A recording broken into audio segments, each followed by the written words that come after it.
सांसद रामगोपाल यादव की अगुवाई में 8 सदस्यीय संसदीय समिति पीएमसीएच का निरीक्षण उन्होंने किया। समिति पीएमसीएच को सुपर स्पेशलिटी अस्पताल बनाने पर फैसला लेगी। समिति में सांसद सीपी ठाकुर मौजूद हैं। चाईबासा में थाना से फरार कैदी का शव बरामद हुआ है। चक्रधरपुर थाने से 24 नवंबर को हथकड़ी खोलकर भागा कैदी नदी में कूद गया था। 5 दिन बाद उसका शव नदी में तैरता हुआ मिला। छपरा के गरखा में पुलिस ने एक निजी स्कूल संचालक के घर में डकैती की योजना बना रहे 4 अपराधियों को गिरफ्तार किया। इस दौरान कुछ अपराधी फरार भी हो गए। उन्हें पकड़ने के लिए छापेमारी जारी है। बोकारो में बिहार के सहरसा के पूर्व विधायक सतीश चंद्र झा के आवास पर चोरों ने उत्पात मचाया है। चोरों ने लाइसेंसी रिवॉल्वर समेत 10 लाख से अधिक की संपत्ति की चोरी कर ली। पूर्व विधायक सपरिवार शहर से बाहर गए हुए थे। घटना की सूचना पर सिटी डीएसपी समेत पुलिस के आला अधिकारी मौके पर पहुंचे और फॉरेंसिक टीम भी जांच में जुट गई है। घटना सेक्टर 12 थाना क्षेत्र के लोहांचल की है। औरंगाबाद में बालू के अवैध उत्खनन और ओवरलोडिंग के खिलाफ छापेमारी की गई, जिसमें 11 ओवरलोडेड ट्रकों को जब्त किया गया। बाढ़ में एग्जीक्यूटिव मजिस्ट्रेट के नहीं रहने से वकीलों को परेशानियों का सामना करना पड़ रहा। वकीलों के एक दल ने आज जल्द से जल्द एग्जीक्यूटिव मजिस्ट्रेट की बहाली की मांग की है। बिहार के सुपौल के त्रिवेणीगंज अनुमंडल कार्यालय के नाम पट्टी में बड़ी लापरवाही देखने को मिल रही है। अनुमंडल बोर्ड पर अनुमंडल की जगह अनुमंडल कार्यालय लिखा हुआ है। इस पर किसी की नजर नहीं पड़ी। राम मंदिर के निर्माण पर साध्वी निरंजना ने कहा कि बीजेपी शुरू से ही राम मंदिर निर्माण के पक्ष में है और अयोध्या में राम मंदिर बनेगा क्योंकि वहां रामलला का जन्म हुआ था।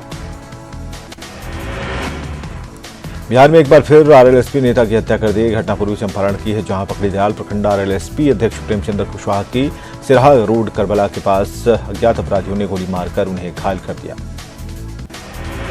गंभीर हालत में उन्हें मोतिहारी रेफर किया गया, लेकिन रास्ते में ही उनकी मौत हो गई। प्रेमचंद्र कुशवाहा पकड़ीदयाल में मौर्य नर्सिंग होम के संचालक भी थे। लोगों के मुताबिक प्रेमचंद का पकड़ीदयाल की जमीन को लेकर पड़ोसियों से ही विवाद चल रहा था। फिलहाल पुलिस हत्या के तमाम मुद्दों पर पड़ताल में जुटी है। फुलवारी शरीफ पुलिस ने लूट, डकैती, रंगदारी और हत्या के मामले में फरार कुख्यात अपराधी सुनील यादव को गिरफ्तार कर लिया। बताया जाता है कि फुलवारी शरीफ में कई साल से छिपकर रह रहा था। कुख्यात अपराधी सुनील यादव नवतपुर में अपना अपराध का कारोबार चला रहा था। गुप्त सूचना पर की गई कार्रवाई में पुलिस को कामयाबी मिली। फिलहाल पुलिस जेल भेजने की तैयारी में है। 22 नवंबर की रात दरभंगा के बिरौल थाना क्षेत्र के सुपौल बस स्टैंड के पास किराना कारोबारी डोमू पूर्वे के घर डकैती की वारदात हुई थी। अभी तक पुलिस के हाथ खाली हैं और इस बीच पीड़ित परिवार बुधवार को मिले खत से एक बार फिर खौफजदा है। इस खत में कारोबारी के साथ पुलिस को भी मामले की जांच बंद करने की धमकी दी गई है। पहले मारपीट और लूटपाट और अब धमकी भरे खत से पीड़ित परिवार के साथ ही बिरौल बाजार के व्यवसायी दहशत में हैं। दरभंगा एसएसपी ने मामले को गंभीरता से लिया है और सभी बिंदुओं पर जांच के आदेश डीएसपी के साथ थानाध्यक्ष को भी दिए हैं। साथ ही जल्द ही पूरे मामले के खुलासे का भरोसा दिलाया है। भागलपुर रेलवे स्टेशन को माओवादी और नक्सली बम विस्फोट कर उड़ाने की फिराक में है। पश्चिम बंगाल के वर्धमान के तृणमूल कांग्रेस के एक नेता ने स्पीड पोस्ट कर पत्र के माध्यम से इसकी जानकारी दी है। पटना के करतेबाग पुल के रोड नंबर 15 में बाइक और ऑटो की टक्कर में एक युवक की मौके पर ही मौत हो गई। वहीं 4 अन्य गंभीर रूप से घायल हो गए। सभी घायलों को निजी अस्पताल में भर्ती कराया गया है। वैशाली के लालगंज में महत्वाकांक्षी योजना नल जल योजना में घोटाले को लेकर लोगों में आक्रोश है। नाराज लोगों ने पंचायत सचिव योगेंद्र पासवान को न सिर्फ केवल बंधक बनाया बल्कि जूतों की माला पहनाकर अपनी नाराजगी दिखाई। बाद में मौके पर पहुंचे बीडीओ ने आक्रोशित ग्रामीणों के चंगुल से पंचायत सचिव को रिहा कराया। ग्रामीणों का आरोप है कि नल जल योजना में 20 लाख का घोटाला किया गया है, लेकिन इसकी अभी तक जांच नहीं कराई गई। बघा में मुर्गी को लेकर 2 पक्षों में हुई जमकर मारपीट में 5 लोग गंभीर रूप से घायल हो गए। घटना सिमरा थाना क्षेत्र के लक्ष्मीपुर चौराहे की है। मौके पर पहुंची पुलिस ने लोगों को शांत कराया और आगे की जांच में जुट गई है। मुंबई के जोगेश्वरी में एक शख्स को अगवा कर उसे बुरी तरह से पीटने का मामला सामने आया है। युवक को कार में अगवा किया गया। बांद्रा इलाके में ले जाकर उसकी बुरी तरह से पिटाई की गई। 4 युवकों ने मिलकर उस युवक को पीटा और उसका वीडियो ही बनाया। इस मामले में मुंबई पुलिस ने 4 युवकों को गिरफ्तार किया है। वहीं पीड़ित की हालत गंभीर बताई जा रही है। हैदराबाद में सरेआम एक शख्स की चाकू से गला काटकर हत्या कर दी गई। घटना सलारजंग म्यूजियम के पास की है। यहाँ एक सिरफिरे ने आपसी विवाद में एक व्यक्ति की बेरहमी से चाकू मारकर हत्या कर दी। हैरत की बात रही कि इस दौरान लोगों की भीड़ मौजूद रही, वहीं पुलिसकर्मी भी तमाशबीन बने रहे, लेकिन किसी ने भी सिरफिरे को रोकने की कोशिश नहीं की। बाढ़ के मोकामा में ट्रक की चपेट में आने से कोचिंग जा रहे छात्र की मौत हो गई। इसके बाद आक्रोशित भीड़ ने थाने का घेराव कर हंगामा किया। गुस्साए लोगों ने थाने के पास से गुजरने वाले वाहनों पर भी पथराव कर तोड़फोड़ की। नालंदा पुलिस ने कुख्यात जयराम यादव को गिरफ्तार किया। इसके पास से कट्टा और 3 कारतूस बरामद किए गए हैं। डीएसपी ने बताया कि पुलिस को पहले के एक मामले में जयराम की तलाश थी। इनकम टैक्स की टीम ने समस्तीपुर में 3 जगहों पर कार्रवाई की। आईटी की टीम ने जर्दा व्यवसायिक कोचिंग इंस्टीट्यूट और एक डॉक्टर के ठिकानों पर दबिश दी और कागजातों की जांच की। समस्तीपुर में नगर थाना क्षेत्र के ताजपुर रोड स्थित एलआईसी से 30 अगस्त को हुए 52 लाख रुपए लूट मामले का अब तक कोई सुराग नहीं मिल सका है। इस घटना के बाद गठित एसआईटी के भी हाथ अब तक खाली हैं। जेडीयू विधायक अमरेंद्र कुमार पांडे और पप्पू पांडे पर रंगदारी मांगने का आरोप लगा है। रोड कंस्ट्रक्शन कंपनी सहज इनकॉन प्रोजेक्ट इंडिया लिमिटेड के एमडी अखिलेश कुमार जायसवाल ने विधायक पर 50 लाख की रंगदारी मांगने का आरोप लगाया है। उन्होंने कहा कि रंगदारी नहीं देने पर जान से मारने की धमकी मिली है। अखिलेश कुमार ने इस बाबत शास्त्री नगर थाने में लिखित शिकायत दर्ज कराई है। हालांकि विधायक अमरेंद्र पांडे ने न्यूज 18 को फोन कर आरोपों को बेबुनियाद बताया। बाढ़ के अतमलगोला थाने के 6 पुलिसकर्मियों को लापरवाही के आरोप में सस्पेंड कर दिया गया है। यहां बैरक से कुख्यात जनार्दन यादव के फरार होने के बाद यह कार्रवाई की गई। अपराधी जनार्दन यादव को अतमलगोला में गैस पाइपलाइन से चोरी के मामले में अरेस्ट किया गया था, मगर पुलिसकर्मियों ने उसे हाजत में बंद करने के बजाय अपने साथ बैरक में रख लिया। जनार्दन यादव के थाने से फरार की खबर जब एएसपी लिपि सिंह को मिली तो उन्होंने पटना एसएसपी को कार्रवाई करने के लिए लेटर लिखा। इसके बाद एसएसपी ने थाने में तैनात सभी 6 पुलिसकर्मियों पर कार्रवाई की। बेतिया में असामाजिक तत्वों ने पुलिस को खदेड़ दिया और आरोपी को पुलिस के कब्जे से छुड़ा लिया। मामला गौनाहा थाना क्षेत्र का है। पुलिस एक मामले में सुरेश कुमार महतो को गिरफ्तार करने पहुंची थी। पुलिस की कार्रवाई पर लोग भड़क गए और थानाध्यक्ष और बीडीओ के साथ मारपीट पर उतारू हो गए। इसके बाद पुलिस को बैरंग लौटना पड़ा। स्थानीय लोगों ने पुलिस पर महिलाओं से बदसलूकी का आरोप लगाया। वैशाली के महुआ में भीड़ ने एक बार फिर हाथ में कानून लिया। कपड़ा दुकान में चोरी के आरोप में भीड़ ने 2 महिलाओं की पिटाई की, बाद में पुलिस के हवाले कर दिया और इस दौरान मौके पर लोग तमाशबीन बने रहे। नालंदा में पति की प्रताड़ना से तंग महिला ने बिहार शरीफ महिला थाने में ही जहर खाकर खुदकुशी कर ली। बताया जा रहा है कि महिला पति की प्रताड़ना और धोखे से तंग थी। मृतक वेना थाना क्षेत्र के धमौलीडीह गांव की रहने वाली थी। पटना पुलिस ने कुख्यात मुंचुन गिरोह के अपराधी राहुल कुमार को गिरफ्तार किया है। मुंचुन गिरोह नवतपुर बाजार के कारोबारियों से लगातार रंगदारी की मांग कर रहा था। राहुल शर्मा के खिलाफ कई मामले दर्ज थे। सोनपुर जिले में लगे कृषि प्रदर्शनी के उद्घाटन के बाद कृषि मंत्री प्रेम कुमार की सभा को संबोधित कर रहे थे। इस बीच एक किसान बीज में सब्सिडी घोटाले का आरोप लगाते हुए भाषण के दौरान ही जोर जोर से चिल्लाने लगा।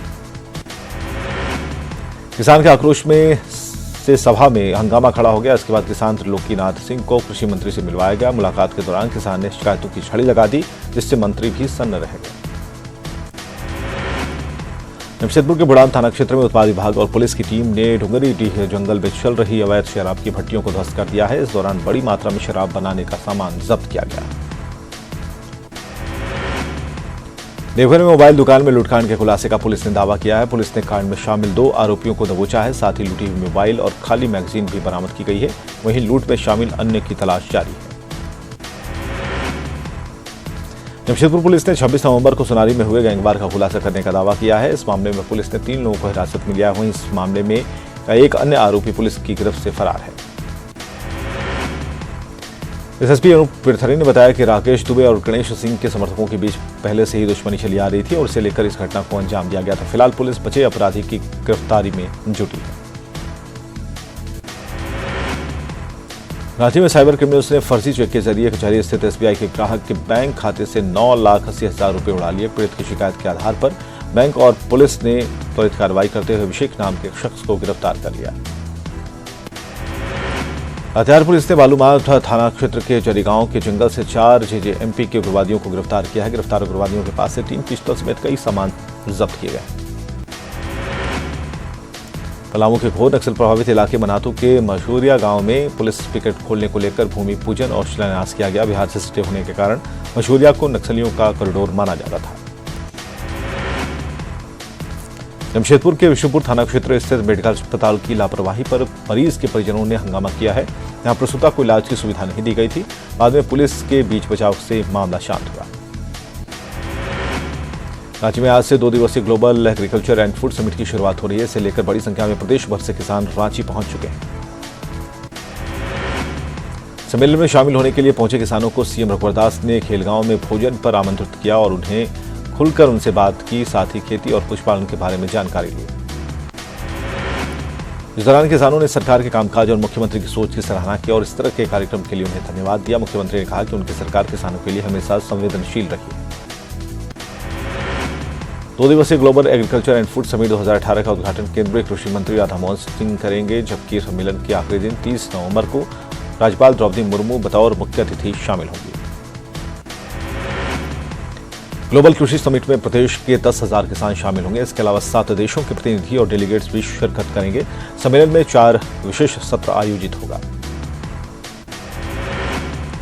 समिट के दौरान 40,000 वर्ग फीट में कृषि एग्जीबिशन का आयोजन होगा। प्रदर्शनी में कृषि संयंत्रों की नुमाइश के अलावा पशुपालन की जानकारी भी किसानों को दी जाएगी। विश्व बैंक के डेलीगेट्स भी आयोजन में शिरकत करने वाले हैं। बागबाहरा विधायक ढुल्लू महतो इन दिनों लगातार सुर्खियों में हैं। अभी पार्टी की ही एक महिला नेत्री द्वारा छेड़छाड़ के आरोप का मामला शांत भी नहीं हुआ कि अब कोयला व्यवसायियों ने ढुल्लू महतो के खिलाफ नाराजगी जताई है। इंडस्ट्रीज एंड कॉमर्स ने ऐलान कर दिया है कि ढुल्लू महतो के प्रभाव वाले एरिया में कोल लोडिंग और उठाव नहीं करेंगे। ढुल्लू महतो की रंगदारी से परेशान होकर हार्डकोक व्यवसायियों ने यह फैसला किया है। केरल के सबरीमला के पक्ष में रांची में एक रैली निकाली गई। मलयाली समाज के लोगों ने निकाले इस रैली में बड़ी संख्या में सबरीमला के समर्थक शामिल हुए। सभी ने प्राचीन समय से चली आ रही परंपरा को सही बताया।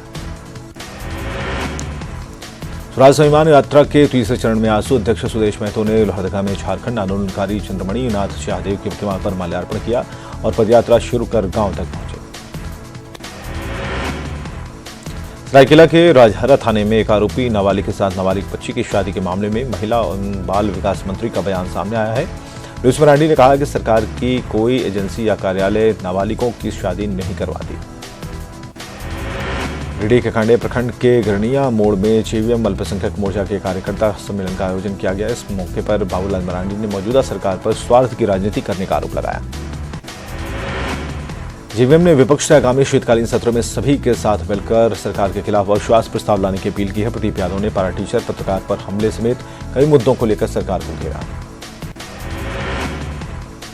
पारा शिक्षक की हड़ताल को असंवैधानिक घोषित करने को लेकर झारखंड हाईकोर्ट में एक जनहित याचिका दायर की गई। प्रार्थी संजय कुमार चौधरी ने स्कूलों में पढ़ाई की वैकल्पिक व्यवस्था करने की मांग की है। झारखंड के मेडिकल कॉलेजों में सीट बढ़ाने से संबंधित कई मामले पर हाईकोर्ट में सुनवाई हुई। सीजे अनिरुद्ध बोस और जस्टिस टीएन पटेल की कोर्ट ने सरकार को एमसीआई के मुताबिक कॉलेजों में सभी आधारभूत संरचना को देने का निर्देश दिया। लखीसराय में एसडीओ ने सरकारी योजनाओं के लाभुकों के बीच 40,000 रुपए की सहायता का चेक वितरित किया और इस दौरान एसडीओ ने दावा किया कि बिचौलियों को दरकिनार कर योजना का लाभ सीधे लाभुकों तक पहुंचाया जा रहा है। शेखपुरा में सुखाड़ का सबसे ज्यादा असर मजदूरों पर पड़ा है। खेतों में फसल नहीं होने के बाद खेतिहर मजदूरों को रोजगार नहीं मिल रहा और ऐसे में परिवार का पेट पालने के लिए मजदूर महानगरों की तरफ पलायन करने को मजबूर हैं।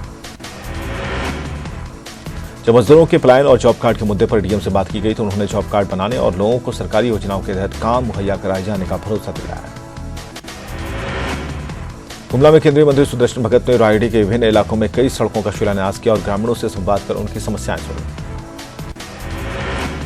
जामताड़ा में 8 और 9 दिसंबर को एआईएसएफए की ओर से लघु फिल्म महोत्सव का आयोजन होगा, जिसमें संथाली, खोरटा और नागपुरी समेत कई जनजातीय भाषाओं की फिल्में दिखाई जाएंगी। महोत्सव में सीएम रघुवर दास शिरकत करेंगे। जामताड़ा के उत्क्रमित उच्च विद्यालय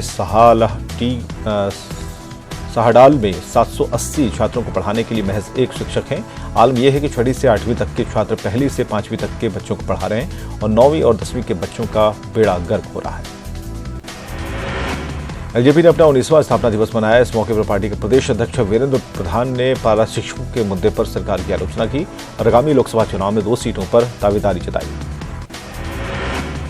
पाकुड़ के डीसी दिलीप झा का ट्रांसफर कर दिया गया है। उन्हें रांची में झारखंड संयुक्त प्रवेश परीक्षा परिषद का नियंत्रक बनाया गया है, क्योंकि आईएएस अधिकारी कुलदीप चौधरी को पाकुड़ का नया डीसी बनाया गया है। पिछले दिनों पाकुड़ के डीसी दिलीप झा और एसपी शैलेंद्र वर्णवाल के बीच उभरा विवाद सुर्खियों में था और ऐसे में सरकार ने कार्रवाई करते हुए डीसी दिलीप झा का ही तबादला कर दिया।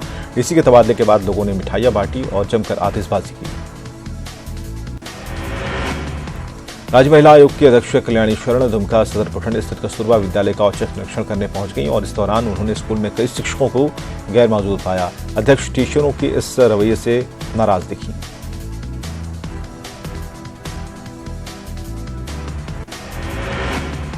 गया में युवा जेडीयू जिलाध्यक्ष के आवास पर छापेमारी की जा रही है। आयकर विभाग की टीम छापेमारी कर रही है। रामपुर के एपी कॉलोनी में उनका आवास है।